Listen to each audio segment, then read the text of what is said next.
Genshin players, Wuthering Waves is just a ripoff. The ripoff in question. This guy thinks Wuthering Waves will fail because Genshin is a dogshit game. Wuthering Waves would be like, Wuthering Waves Ultimate Team Guide. Everyone has been asking me about teams, so I compiled an insane list of teams to try out when you play in 9 days. What team are you going to use in Wuthering Waves? Let me know, and shares appreciated as always. Wuthering Waves Guide. If you're struggling to figure out who to get for your first standard 5-star, which you can target, then feel free to check out this guide. Who do you plan on maining for your first team in Wuthering Waves? Everyone needs to farm this build on launch. Wuthering Waves. Wuthering Waves, 15 things you need to know before you play. The Wuthering Waves community ruined my experience. Wuthering Waves is going all out. And finally, the cringe side of Wuthering Waves. These are the type of videos, Twitter posts, and things I usually see on the surface of Wuthering Waves related social media content. But these sorts of things aren't inherently the problem on the surface. Usually people will just see either content creators complaining or comparing, making tier lists, or overall showing their stance towards the game as we are drawing closer and closer to it. It's more so the toxic replies, brain rot takes, and overall negativity a lot of people just like to throw around from the surface level content we see. We can find such replies in things like Twitter, YouTube, and Reddit comments, as well as videos speaking about said toxicity. But I honestly think that there's a few things I want to address so that my own community doesn't fall into the same spiteful and short-sighted trap many other people seem to have been caught by. One of these traps is interacting or giving gas to the people who genuinely want the Hoyoverse space and Wuthering Waves space to go to war in terms of consumers and content creators. People comparing Genshin Impact to Wuthering Waves constantly, not for the sake of constructive comparison, but for the sake of trying to purposely attack one another has to be one of the most annoying and dumb things a person can do. Video game competition in the industry is one of the healthiest and most major ways for a company to innovate, evolve, and become better. And yes, even the community is a part of this business practice, as we, the consumers, are directly responsible for the game's success in its entirety. Because if absolutely no one is buying into or even playing the game, it will fail. And if it fails, they'll surely try to go into a different direction next time, with no real guidance except for anywhere but here. Aside from that point, however, it's understandable to show your disposition towards the game or anything in general, as you're just simply stating your opinion. However, the issue here lies in the fact that some of these people are purposely trying to tear down and villainize others who simply don't share the same game taste as them. Or the other person's view will somehow hurt the perception of their own interest, and it scares them so outright they feel the need to be excessively negative and go on the attack. These same people are people who believe that Genshin Impact and Wuthering Waves cannot coexist, and therefore one player base needs to be purged over the other along with their game. This way of thinking should only be applied to things like war and actual real-world issues, not trying to be used to weaponize an opinion to bring other people down over a video game. Some of y'all motherfuckers need to grow the fuck up.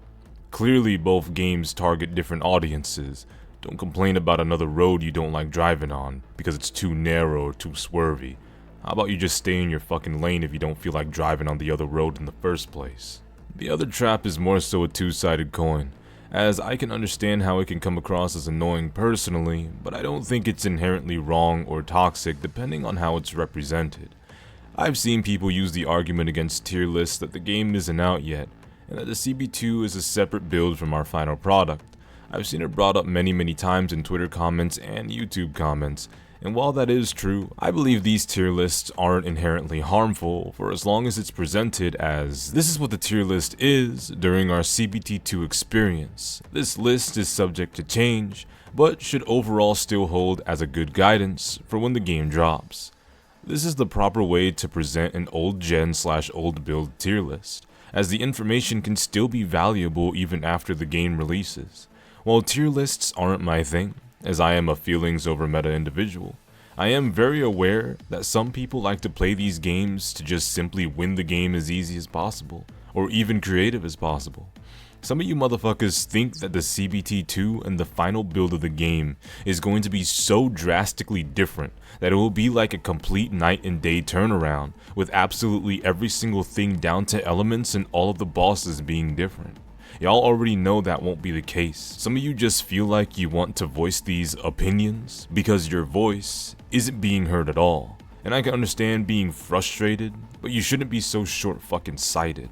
As long as these guide makers and tier list videos aren't saying that these will be how it will be in the final build no matter what, with their only source being, trust me bro, I see these kinds of videos as relatively innocent and useful for future reference content. Obviously you people can complain about them just farming views if you want to, but if they don't have anything else going on for them or can't do YouTube any other way, like I said in my last video, they're just playing the YouTube game and doing their job. Deep down inside, almost everyone likes to make easy money no matter who you are. Now, on to my next point. The third trap people fall into is something that's actually very difficult to help. And unfortunately, one of my best boys is currently struggling with this unfair pitfall that is the trap itself, and I, unfortunately, am about to fall into this trap too. But seeing the way a lot of slop content creators, I won't specifically name drop, make fake react content and blindly white knight and overhype the game is starting to turn some people off from the game in general. We get it. Yo ass is trying to garner attention for your channel and hopping on the most popular wave. But when we can blatantly see how fake you're being, how fake you're sounding, and being the literal definition of an echo chamber when it comes to these things, it can put people off. This isn't a problem with Wuthering Waves specifically. This is a problem in the gacha space in general. These type of sloppy, lazy, or overall bandwagoning wave riding content creators almost feels like an annoying scourge that I hate to experience. And it upsets me to see some of my friends are getting turned off by the game because people like this exist. And yes, while you can just ignore them and pay them no mind, it doesn't help. It would be almost everywhere you look. If someone you don't like, or something you don't like, is being heavily associated with something you want to like, it can leave a bad taste in your mouth, causing you to dislike it. And if anyone pauses and tries to type or say, oh well, it couldn't be me, I don't let that stuff affect me, I ignore them. Congratulations, I wasn't talking about your ass. Because regardless about how you may feel, not everyone is the same. And some people will begin to associate negativity with a topic or idea if it's being associated with bad or annoying people in their head. I can't entirely explain how I feel about Wuthering Waves right now. I'm excited for it, but it's beginning to look like the idea of playing Wuthering Waves to most people is seeming more and more like a turn-off every day. And while that shit does hurt to see, it makes looking at leaving the gacha space in general as a content creator more and more appealing.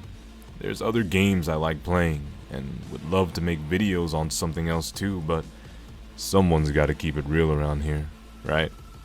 Anyways, that's it from me. I want you all to take care, and peace.